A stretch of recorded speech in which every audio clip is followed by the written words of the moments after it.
Page number 90 question number 11।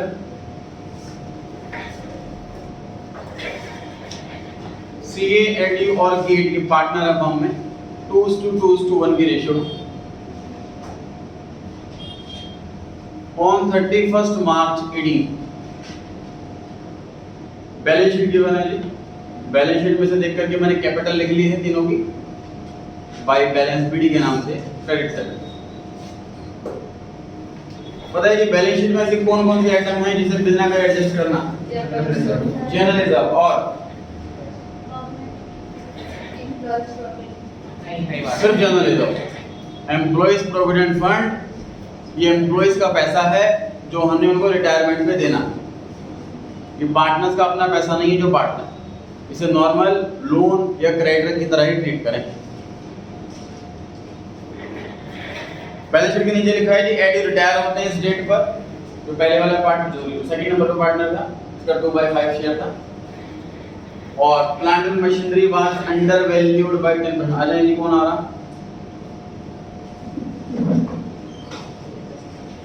Plant and machinery was under valued bye 10%।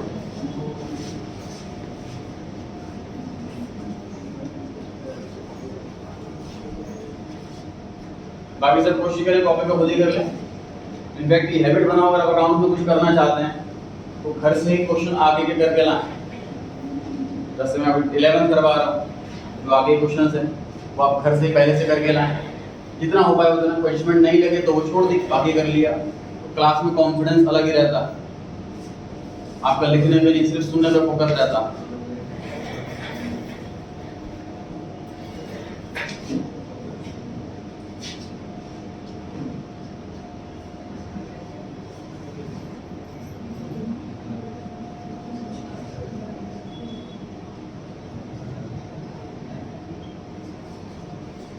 कोई और answer?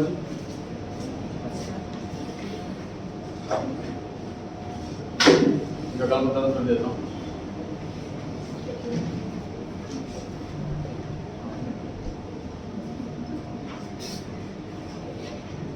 Plant and machinery was found undervalued by 10%. Undervalued वाला point test में भी आया और alert हो गए समझ में।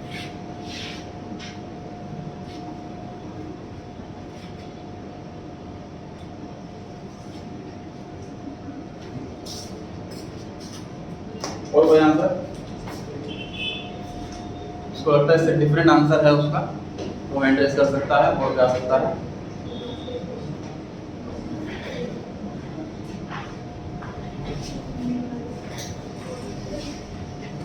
किसी को नहीं लगता कि इसका आंसर सही हो सकता है? अलग है।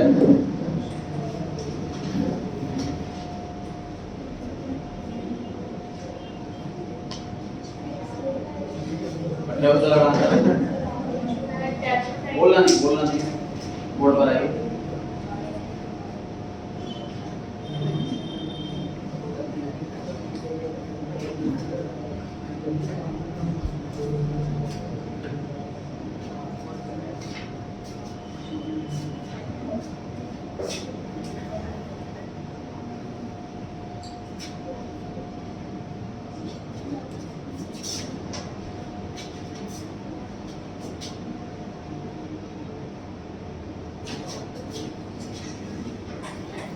कोई और आंसर? इनके बाद आपको देता हूँ गलत होता है।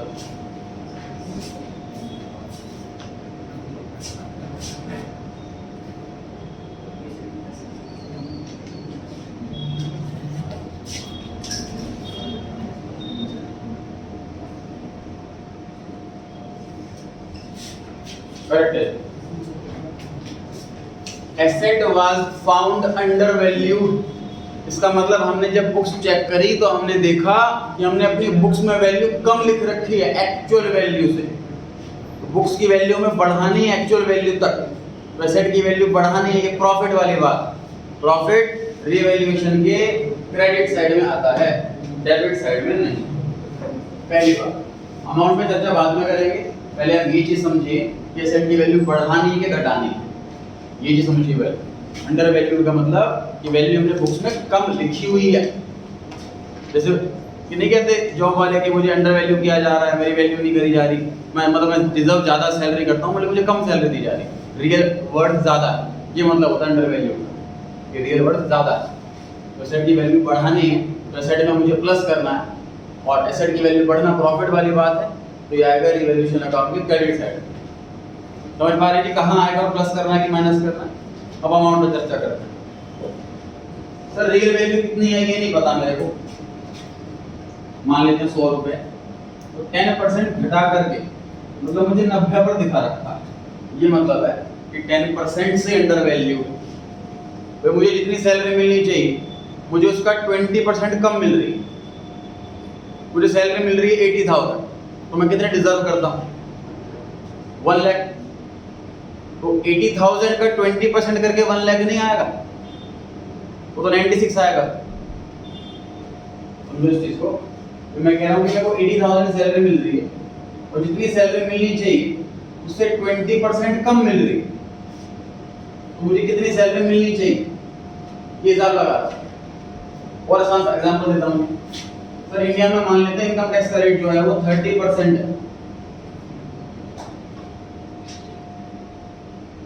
और टैक्स कटने के बाद मुझे 1,40,000 सैलरी मिली, तो बताओ टैक्स कटने से पहले मेरी सैलरी कितनी थी? तो आप 1,40,000 का 30% करेंगे तो गलत हो जाएगा। तो अब कैसे करना होता है आपको, इसको x मान करके कर सकते हैं, इसको 100 मान करके कर सकते हैं।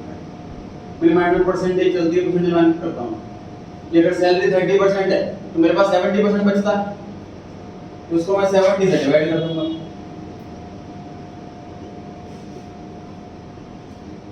ये 2 लाख रुपए आया, आप क्रॉस चेक भी कर सकते हो सॉल्व होने के बाद। 2 लाख की सैलरी, उसका 30% 60,000 टैक्स, तो बचा कितना 140। ठीक है, अब इसी तरीके से 10% वैल्यू कम लिखी हुई है, मतलब ये 90% वैल्यू लिखी हुई है। तो क्वेश्चन में जो अमाउंट दे रखा है 1,80,000, ये 90%, तो ये आया ओरिजिनल अमाउंट 2 लाख। इसका मतलब ओरिजिनल वैल्यू इसकी 2 लाख। क्रॉस चेक भी कर सकते हो आप, 2 लाख का 10% निकालो 20,000 माइनस करके देखो 180 आ रहा है, ठीक है। तो 180 थी, 2 लाख होनी चाहिए, तो मैंने बैलेंस शीट में नए वाली वैल्यू लिख दी 2 लाख, और 180 और 2 लाख में जो गैप है वो 20,000 का गैप है, वो मैंने रिवैल्यूएशन में लिखा। सर समझ में तो आगे एग्जाम में पता लग रहा है कि रूप आएगा कुछ से, उसको लटने वाला तरीका है जी, जो बुक वैल्यू है अपॉन में 100 माइनस रेट मल्टीप्लाई बाय 100, लटने वाला तरीका। बुक वैल्यू, बुक्स में वैल्यू 1,80,000 है, डिवाइड बाय 100 माइनस रेट जो कि 10% है, सॉल्व करेंगे इससे तो आ जाएगा। फॉर्मूला आपको लिखवा रखा है chapter number 5 admission, same topic चारों चैप्टर में रिपीट है, तो मैंने एक चीज 4 बार नहीं लिखी, इसीलिए चैप्टर 5 एडमिशन इसलिए पहले कराया गया था क्योंकि सेम टॉपिक चारों चैप्टर में रिपीट। डन जी, अंडर वैल्यूड में माइनस, ओवर वैल्यूड में प्लस।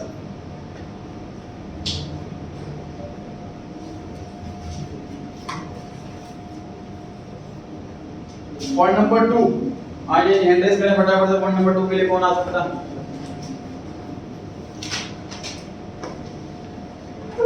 फटाफट से हैंड रेस करें, आ जाइए।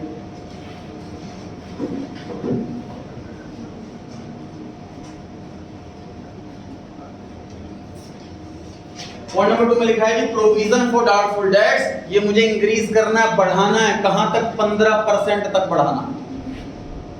60,000 का अगर आप 15% करेंगे तो ये आएगा 9,000। हमारे पास ऑलरेडी बना हुआ है 2,000 का प्रोविजन, हमें चाहिए टोटल 9,000 का, तो 7,000 से इंक्रीज करना। रिवैल्यूएशन के डेबिट में 7,000 जो चेंज वाला अमाउंट है, और बैलेंस शीट में नया वाला अमाउंट जो कि 9,000। परफेक्ट आंसर है बिल्कुल। 51,000 बैलेंस शीट में और 7,000 रिवैल्यू। थर्ड पॉइंट के लिए आ जाएंगे जी, हैंड रेस करें फटाफट से, आ जाइए। फर्नीचर को डिक्रीज करना है 87,000 तक। ये 2 और बाई को बड़ा अलर्ट होकर पढ़ना है एग्जाम में।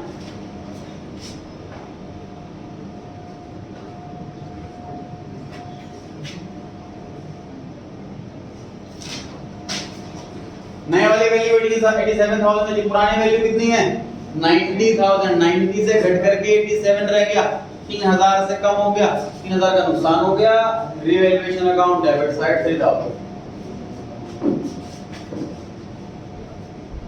Point number 4, goodwill of the firm was valued at lesser. हर क्वेश्चन में मिलेगा ये वाला पॉइंट, बिना इस पॉइंट के कोई क्वेश्चन नहीं है क्योंकि एक्ट में लिखा हुआ है, गुडविल को एडजस्ट करना ही करना है।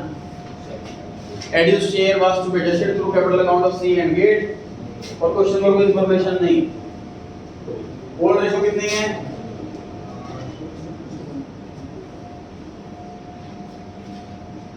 ये चला गया है एडी वाला पार्टनर, सीए और गेट बचे तो रेशो क्या हो गई 2:1। गेनिंग है कि न्यू,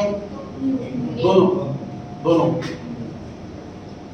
जो रिमेनिंग रेशो है वही गेनिंग रेशो है, जो रिमेनिंग रेशो है वही न्यू रेशो है, ये बात एक्ट में लिखी हुई।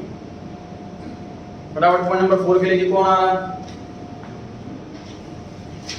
डायरेक्ट लेजर पोस्टिंग करेंगे इस बार। चैलेंजिंग पॉइंट, कौन चैलेंज एक्सेप्ट करता है?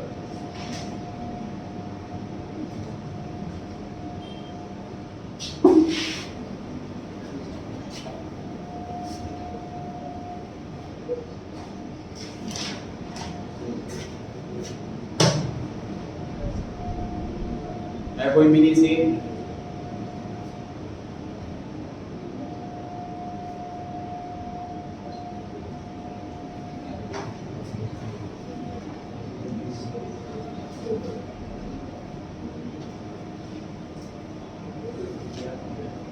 टेस्ट करने की एंट्री कम से कम 40 की बार कर रहे हैं हम क्लास में, चैप्टर का मिला करके बता रहा हूँ, फिर भी आपको कॉन्फिडेंस नहीं आ रहा। पोस्टिंग करें बोर्ड पे, जनरल आपने कॉपी में कर ली ना, उसमें देख सकते हैं एंट्री लेजर पोस्टिंग कर रहे हैं हम।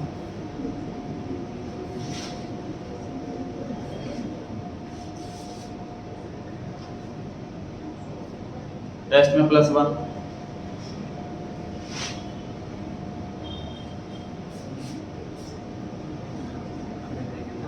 +2,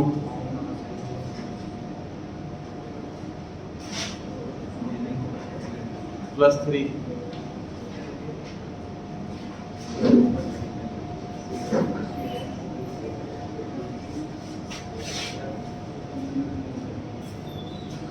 retiring partner is always a sacrificing partner, तो रिटायरिंग पार्टनर के हमेशा क्रेडिट साइड में ही लिखना और रिमेनिंग पार्टनर के डेबिट साइड।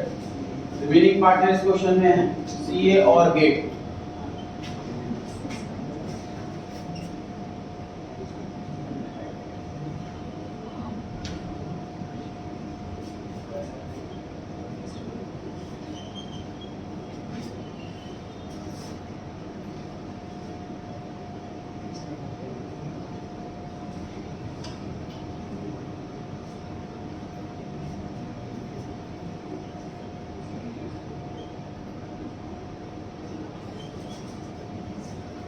और कोई आंसर?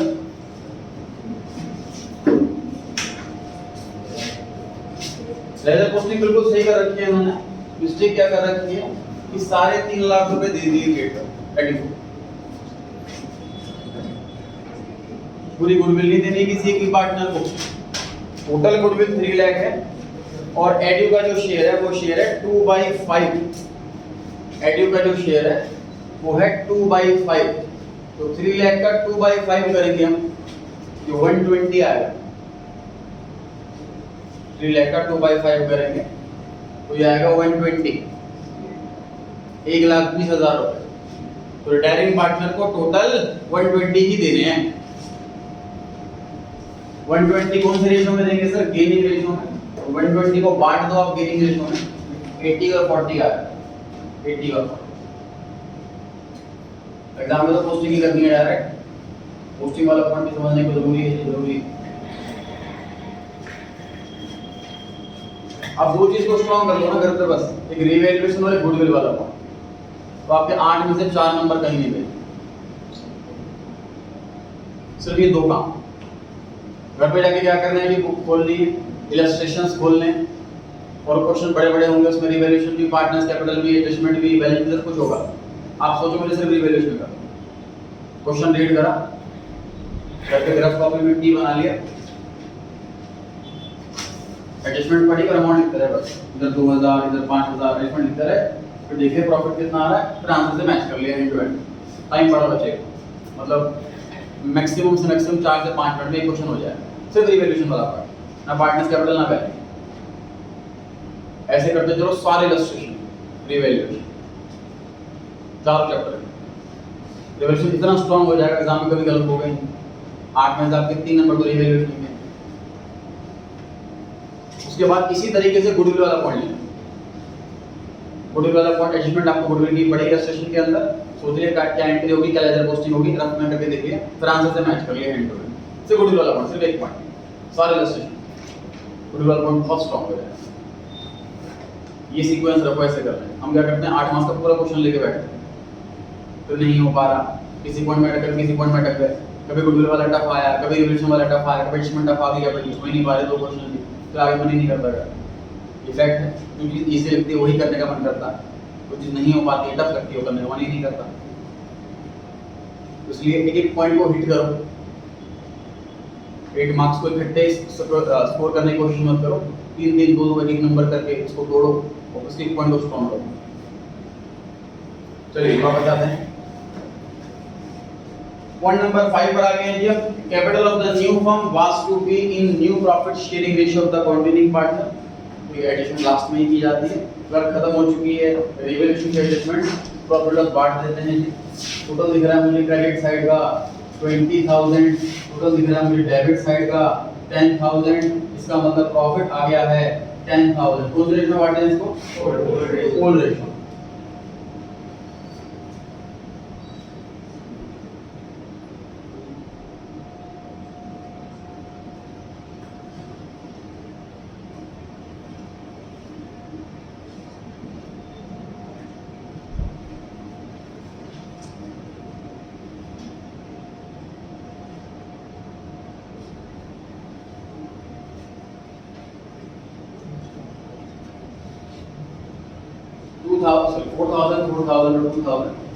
प्रॉफिट से कैपिटल बढ़ती है, कैपिटल बढ़ती है तो क्रेडिट दी जाती है।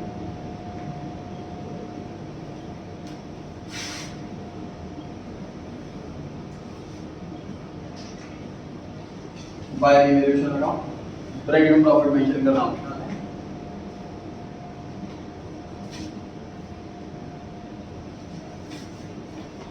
देखते हैं जी बैलेंस शीट में क्या क्या रह गया। बैंक में तो लास्ट में लिखी उसकी एडजस्टमेंट मिलेगी, डेटर हो चुके हैं, स्टॉक नहीं हुआ, स्टॉक लिख लीजिए। फर्नीचर हो गया है, प्लांट मशीनरी हो गई है। अब बस मैं यहाँ पर बैंक लिख देता हूँ क्योंकि लास्ट ही आइटम है। Opening balance 40। लायबिलिटी साइड पे आ जाते हैं, क्रेडिटर्स कोई एडजस्टमेंट नहीं है, एज इट इज लिख देंगे। एम्प्लॉइज प्रोविडेंट फंड कोई एडजस्टमेंट नहीं है, एज इट इज लिख देंगे। जर्नलिज्म के बारे में कुछ भी नहीं बोला, वो बांट दिया जाएगा बाय जर्नलिज्म। 20,000 बांट देंगे जी।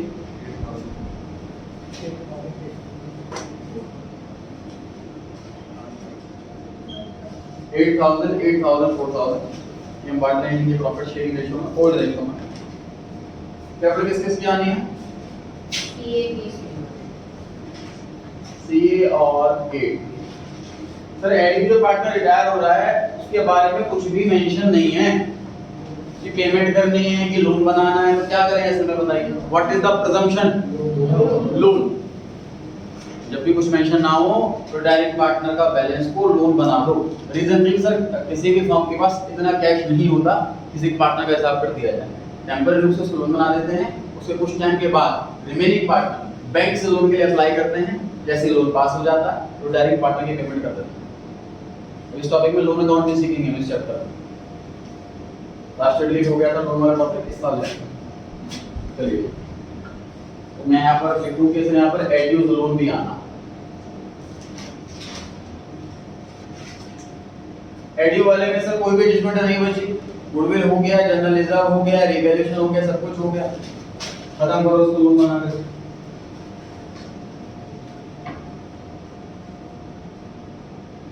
टू एड्यूस लोन ब्रैकेट में बैलेंसिंग फिगर।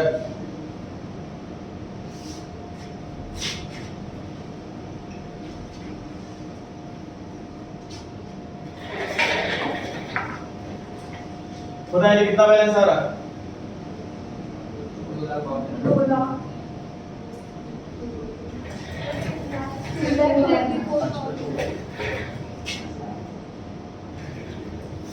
2,52,000।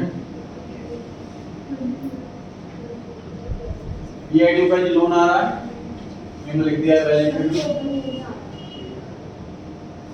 क्या कह रहे हैं? और ये नहीं आ रहा, कौन सा पे आ रहा है? अब सी और गेट पर आते हैं, देखें क्या लिखा पॉइंट नंबर 5 पे। Capital of the new firm was to be in the new profit sharing ratio of the contributing party. तो पिछले क्वेश्चन में क्या था? पिछले क्वेश्चन में पॉइंट नंबर 6 पढ़े, क्वेश्चन 10th का पॉइंट नंबर 6 पढ़े, क्या लिखा हुआ था उसमें? उसमें लिखा था capital of the new firm in total will be same as before retirement. वो कितनी थी? 7 लाख। तो क्वेश्चन नंबर 9 का पॉइंट नंबर 8 पढ़े, मैं कंपेयर करवा रहा हूं ये वाला पॉइंट कैसे अलग है इस क्वेश्चन के अंदर। क्वेश्चन नंबर 9 का पॉइंट नंबर 8 पढ़े, the partners decide to fix the capital of the new firm as 120। इस क्वेश्चन में कैपिटल गिवन थी कि कैपिटल नई फर्म की कितनी होगी। क्वेश्चन 9 में अमाउंट में गिवन थी, क्वेश्चन नंबर 10 में हिंट में गिवन थी, क्वेश्चन नंबर 11 में कुछ मेंशन नहीं कैपिटल नई फर्म की कितनी होनी चाहिए, 120 हो के पुराने वाली, कुछ मेंशन नहीं। तो ऐसे केस में क्या करना है जी हमें? ऐसे केस में हमें इन दोनों पार्टनर जो रिमेनिंग पार्टनर की कैपिटल का बैलेंस निकाल लेना है और मानना है कि वही टोटल होना चाहिए।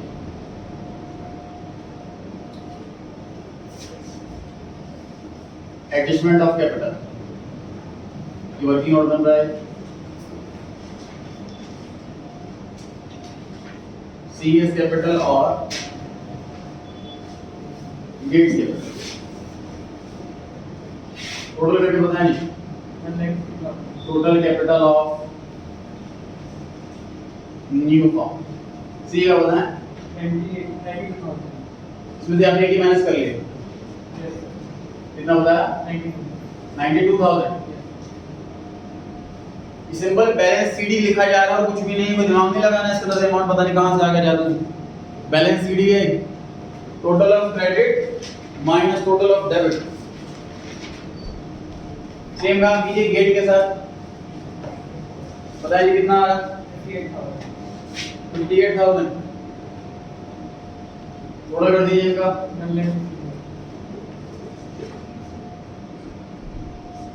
तो जो इनकी एग्जिस्टिंग गुडविल है, मतलब बैलेंस शीट, सॉरी गुडविल क्या कैपिटल, जो इनकी बैलेंस सीडी वाली capital, adjustment of capital important topic है, एग्जाम में कंफर्म आना है, इस पॉइंट को बहुत अच्छे से करना है।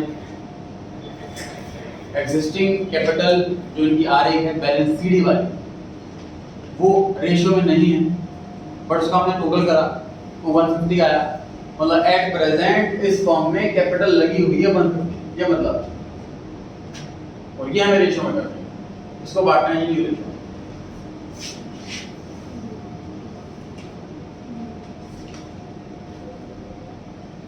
Capital in new profit sharing ratio, new ratio कितनी है जी बताएं? 2:1 की रेशियो है जी। सॉल्व कीजिए हम स्टार्टिंग क्वेश्चन के, 2:1 की न्यू रेशियो है, इस रेशियो में बांट देंगे इस अमाउंट को।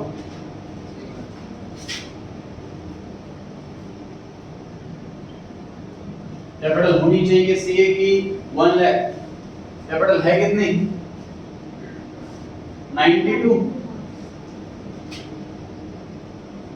Cash to be brought in by C।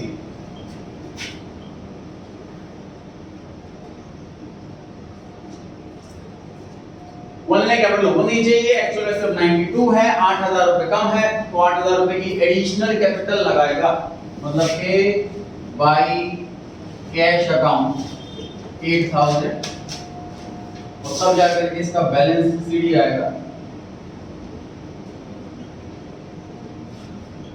1 lakh balance sheet में 1 लाख। जब बैलेंस शीट में बैंक दिया हुआ है इसलिए बस मैं कैश वर्ड की जगह बैंक वर्ड लिख रहा हूं।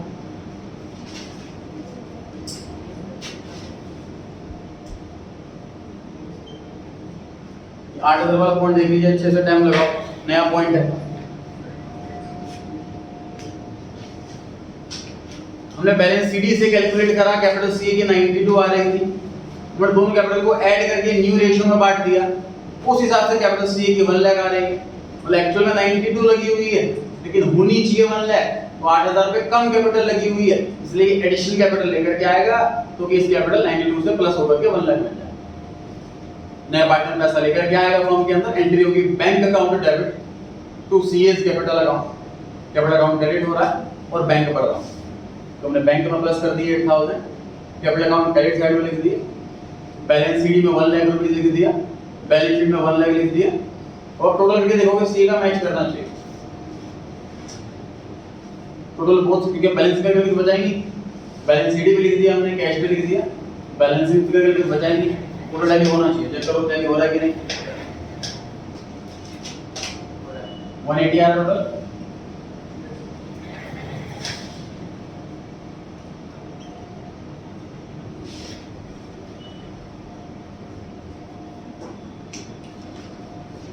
टोटल 180 आ रहा है दोनों साइड का। सेम काम ट्राई कीजिए गेट में आप लोग खुद से, 2 मिनट का समय देता हूँ, उसके बाद बोर्ड पे कराऊंगा, चाहे आप खुद कर सके। जो काम मैं सीए में कराया वही काम आपको गेट में करके देखना है। कैपिटल कितनी है, कैपिटल कितनी होनी चाहिए, उस अकॉर्डिंग पैसा लेकर के आएगा कि लेकर के जाएगा, बैंक में प्लस करना है कि माइनस करना है, ये सब कुछ ट्राई करें।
कैपिटल सर गेट की 50,000 होनी चाहिए, लेकिन है 58, एक्सेस कैपिटल, एक्स्ट्रा कैपिटल है इसकी, तो पैसा लेकर के चला जाएगा। जब पार्टनर पैसा लेके जाता है फॉर्म से तो कैपिटल कम हो जाती है, कैपिटल डिक्रीज डेबिट, तो हमने कैपिटल अकाउंट के डेबिट में लिखा टू बैंक अकाउंट 8000 और बैलेंस शीट में कैपिटल कितनी होनी चाहिए 50,000।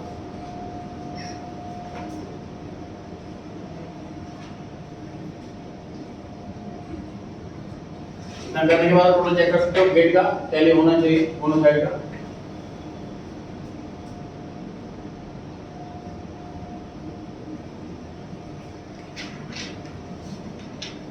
Cash to be withdrawn by get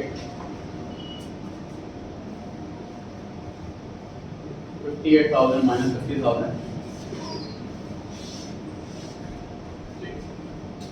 capital sir get की हो गई है 50,000, टोटल 150, टोटल होना है बैलेंस शीट का 4,60,000।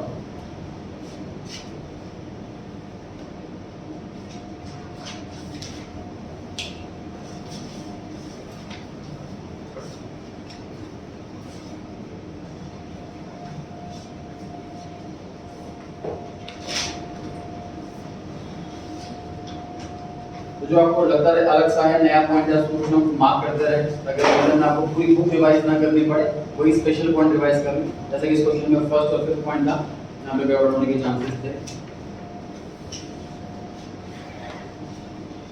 12th क्वेश्चन में बनाएंगे format.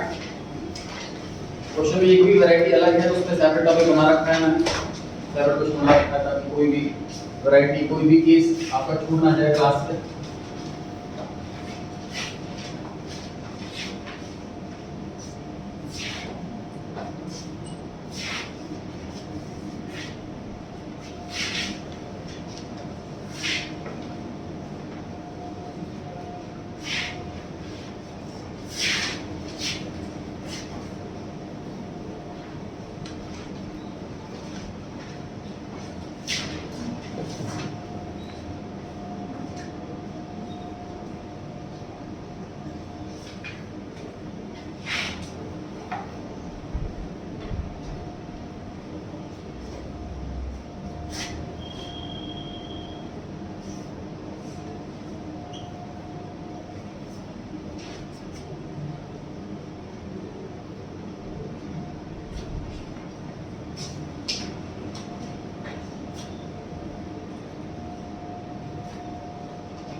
By balance sheet, balance sheet में कैपिटल गिवन 80,000, 70,000, 60,000।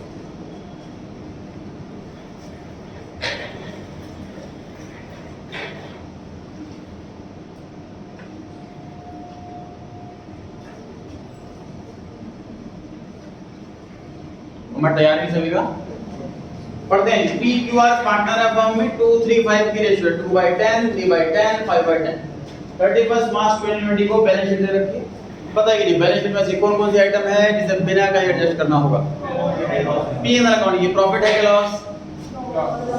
लॉस है जी। बैलेंस शीट में एसेट साइड में दिख जाए मतलब डेबिट बैलेंस, P&L के डेबिट में लॉसेज आते हैं, तो ये लॉस से कैपिटल बढ़ जाती है कि कम हो जाती है? कम हो जाती है। किस साइड लिखते हैं कैपिटल अकाउंट में? Debit side.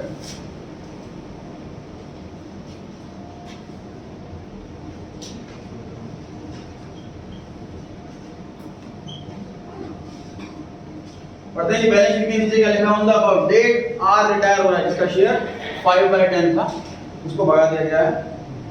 पॉइंट नंबर 1 में लिखा है बिल्डिंग को डेप्रिसिएट करना है, फटाफट से अरे बिल्डिंग को डेप्रिसिएट करना है 40,000 से, एसेट की वैल्यू कम करनी है 40,000 से। एसेट की वैल्यू कम होना ये लॉस वाली बात है, लॉस रिवैल्यूएशन के डेबिट में आता। तो बिल्डिंग 40,000, बैलेंस शीट में बिल्डिंग 140 की थी, 40 से कम हो गई मतलब 1 लाख की रह गई। बैलेंस शीट में बिल्डिंग 1 लाख।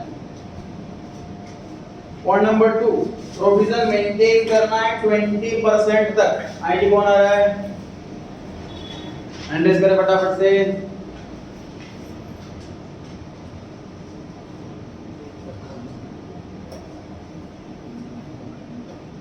आ जाइए। डेटर का प्रोविजन हमें 20% चाहिए।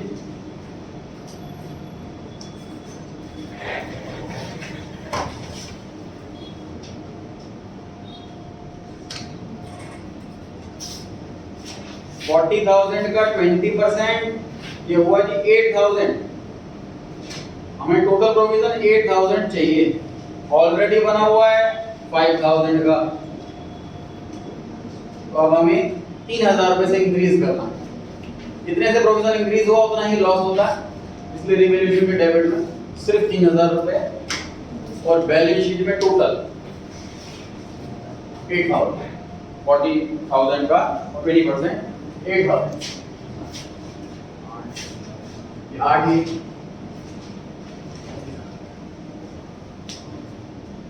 पॉइंट नंबर 3 पे आ गई कि सैलरी आउटस्टैंडिंग रिकॉर्ड करनी है 5,000 की, फटाफट से आ जाइए। आप क्रेडिटर ले लीजिए। आउटस्टैंडिंग सैलरी रिकॉर्ड करनी है 5,000। पुरानी वैल्यू कितनी है ढूंढो बैलेंस शीट में, है ही नहीं सर। इसका मतलब कि नई नई लायबिलिटी पैदा हुई, नई लायबिलिटी क्रिएट होना है, लॉस वाली बात। लॉस रिवैल्यूएशन के डेबिट में आता है, तो रिवैल्यूएशन अकाउंट में डेबिट में लिखा हुआ है टू सैलरी आउटस्टैंडिंग 5000, क्योंकि ये लायबिलिटी होती इसलिए बैलेंस शीट में लायबिलिटी में आएगा। Salary outstanding 5000।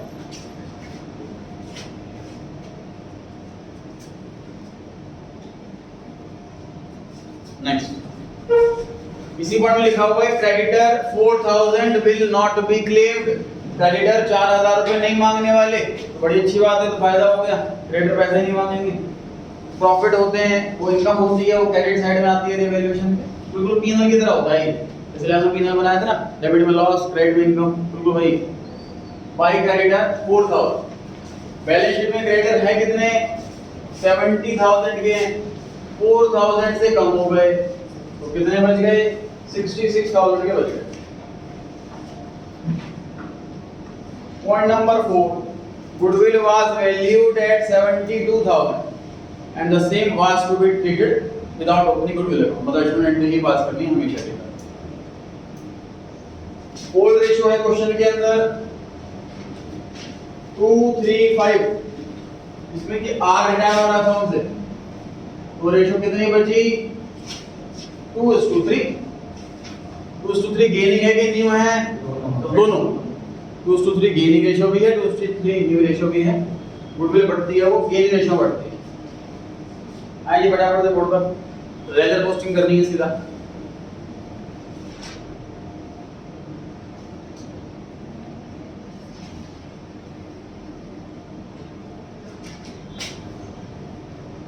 लेजर पोस्टिंग करनी है सीधा गुडविल की। आ जाएगी, फोन आ रहा है बोर्ड पर।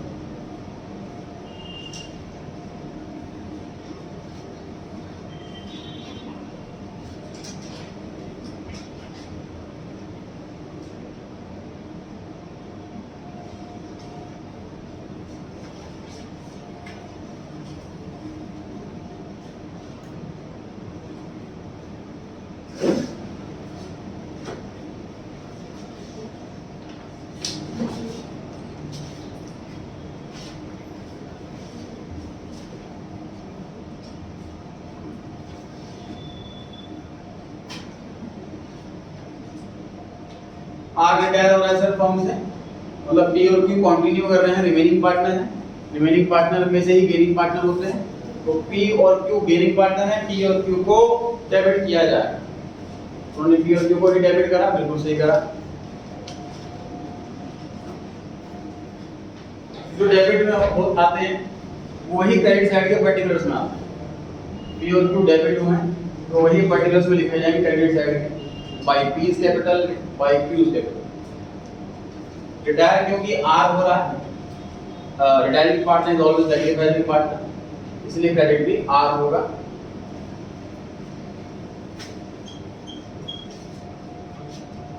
तो अमाउंट में चर्चा कर लेते हैं। टोटल गुडविल है 72000 की, इसमें से आर का शेयर था 5/10, तो 700 का करेंगे 5/10 तो ये आएगा 36000। तो 36000 टोटल आ रहा है इसका, टोटल तो ठीक है, 30000 ने दिया। अब 30000 को बांटेंगे 2:3 में, ये अमाउंट आ रहा है, चेक कर लीजिए सही, बिल्कुल ठीक है। जैसे कि हमने टोटल गुडविल 72000, उसको हमने बांटा आर के शेयर में जो कि 5/10 था, तो ये अमाउंट टोटल आया 36000। 36 को हमने बांटा गेनिंग रेशियो में जो कि है 2:3। टोटल आर को मिल गए 36000, इसमें से पी ने कम गेन करा तो कम पैसे देगा, क्यू ने ज्यादा गेन करा तो ज्यादा पैसे देगा।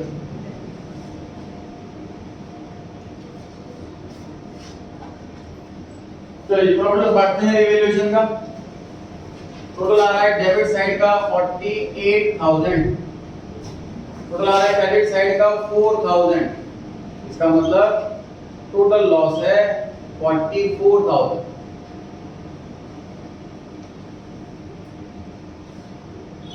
सैक्रिफाइस को बांटते हैं कि गेनिंग में ओल्ड रेशो,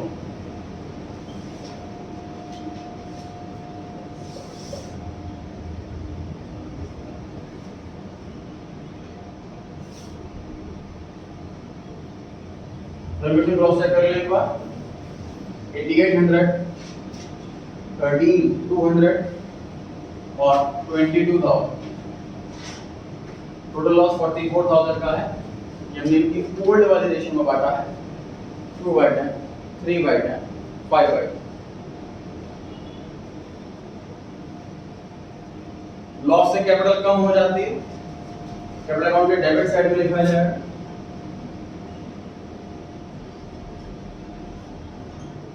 पूरी वैल्यूएशन अकाउंट 8800, 13200 और 22000। कैपिटल डिक्रीज है। जो आइटम बच गई है बैलेंस शीट में वो लिख दीजिए। बैंक सबसे एंड में लिख देंगे। डेटर हो चुका है, स्टॉक लिख लीजिए 50,000, बिल्डिंग हो चुका है,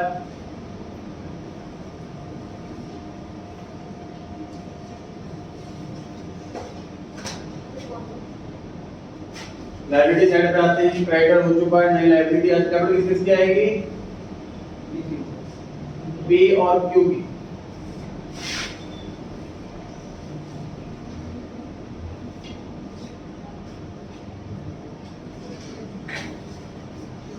पॉइंट नंबर 5,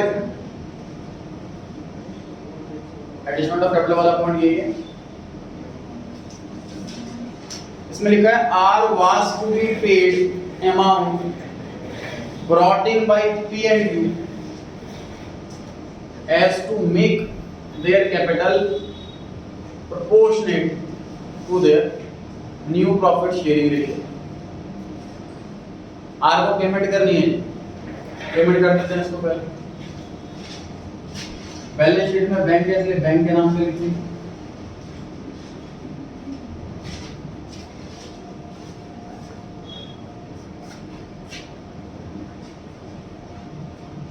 बताइए कितना आ रहा है बैलेंस आ रहा है?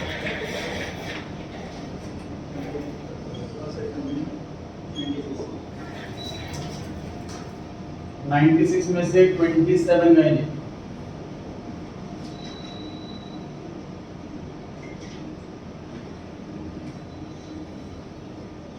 कैलकुलेशन क्रॉस चेक करने के बाद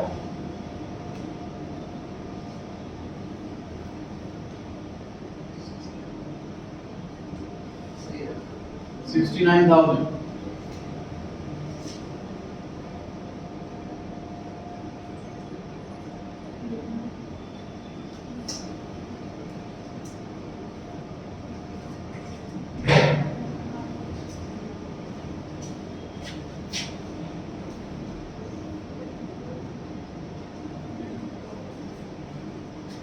कभी कैलकुलेट करेंगे तीनों की।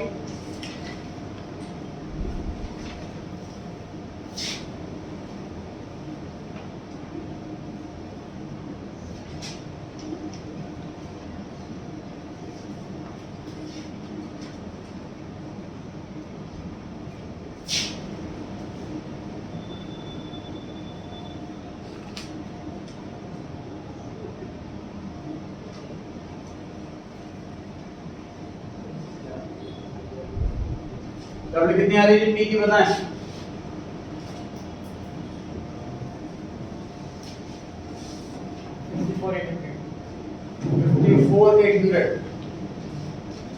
क्रॉस चेक करेंगे सभी। क्योंकि बताएं उसके बाद 32,200 टोटल बताएं।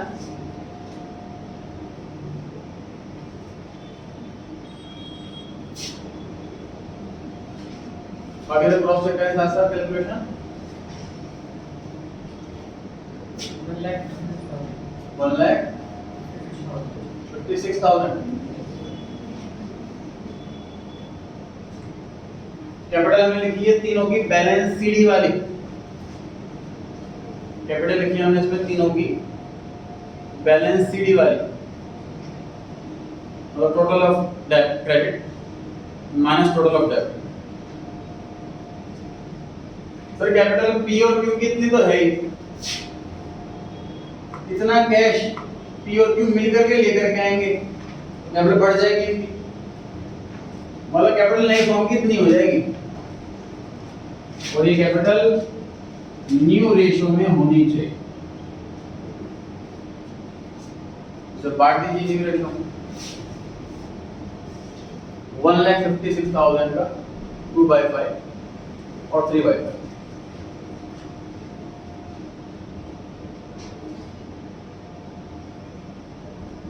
कितना आईडी पहले वाले में बताइए? 66 62,400 और नेक्स्ट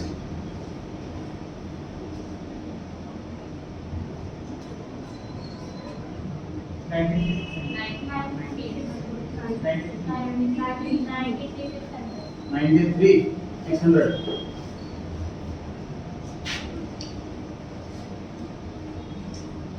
कैपिटल चेक करें पी की है कितनी? 54,800 और होनी कितनी चाहिए? 62,400। तो पैसा लेकर के आएगा कि लेके जाएगा? पैसा लेकर के आएगा।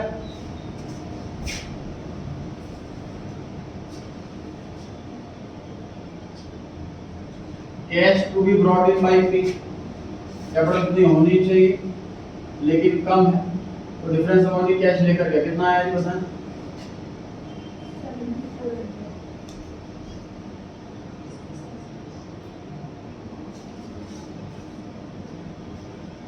7,600।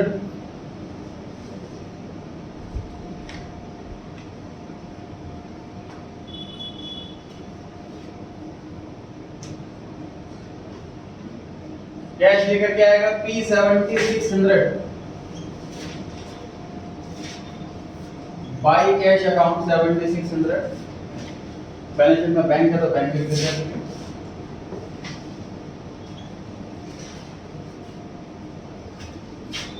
बैंक का ओल्ड बैलेंस है 45,000 प्लस P 7,600 माइनस R 69,000 और अब Q का हो रहा है प्लस के माइनस ये निकल देखते हैं। कैपिटल P की आनी चाहिए 62,400, टोटल होना चाहिए 1,56,000। P वाला मैं फिर से बता रहा हूँ एक बार क्योंकि आप लोगों को खुद करना है। कैपिटल दोनों की इतनी है, इसको पैसे देने हैं इतने, और जो पैसे देने हैं वो रिमेनिंग पार्टनर पैसा लेकर के आएंगे। जब पैसा रिमेनिंग पार्टनर लेकर के आप जब भी फॉर्म में पैसा पार्टनर लेकर के आता है कैपिटल बढ़ जाती है, तो फाइनल कैपिटल कितनी होगी दोनों की मिलाकर। इसको बांट दिया हमने ये रेशियो में, तो P कैपिटल होनी चाहिए 62,400, एक्चुअल में है कितनी 54,800।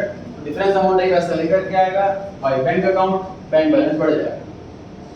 आर को सारे पैसे दे देने हैं तो टू बैंक अकाउंट में पहले तो आर का 69,000, बैलेंस शीट में आर का लोन नहीं आएगा क्योंकि पेमेंट कर चुके हैं उसको। सेम काम को आर में करना है। आर वाला चेक कराएं और टेस्ट के लिए रिवाइज करना शुरू कर दें। क्लास खत्म हो चुकी है, आप लोग लेकर कर रहे हैं। हाँ सॉरी क्यू जो बचा हुआ